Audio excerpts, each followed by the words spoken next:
ยินดีต้อนรับเนาะเข้าสู่อาจารย์ TC เนาะเอกพลควรจือซึ่งว่าในนี้เนาะเราจะยกมาเพียงแต่หาคุณลักษณะ x บวก a เนาะคูณให้กับ x บวก b x ใส่ x ก็กลายเป็น x กำลังต่อมาเนาะ x เอา a เนาะ a ไปคูณใส่ x กับ a คูณใส่ b สังเกตเห็นว่าเนาะตัวนี้มี bx กับ ax เนาะสามารถเอามาโฮมกันได้a บวก b เนาะแล้วก็เขียนอีกทางหน้าหมายความว่าเอาแต่สัมประสิทธิ์ทางหน้ามาบวกกันเนาะที่2กำลัง2ของผลบวก a กำลัง2บวก 2ab บวก b กำลัง2คุณลักษณะที่3เนาะกำลัง2ของผลลบก็แม่น a ลบ b ทั้งหมดกำลัง2ก็เท่ากับ a กำลัง2ลบ 2ab บวก b กำลัง2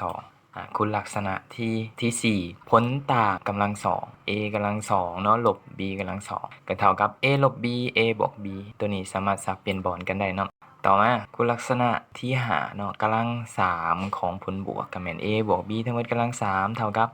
a กำลัง3บวก3 a กำลัง2 b บวก a b กำลัง2บวก b กำลัง3หรือสามารถจัดทุมห่างได้เนาะสลับเขียนเป็น a กำลัง3เนาะบวก b กำลัง3แล้วเราก็สามารถดึงเอา 3ab เนาะออกจาก2อันนี้ได้ดังนั้นเดี๋ยวเราไปเบิ่งบทโจทย์เนาะ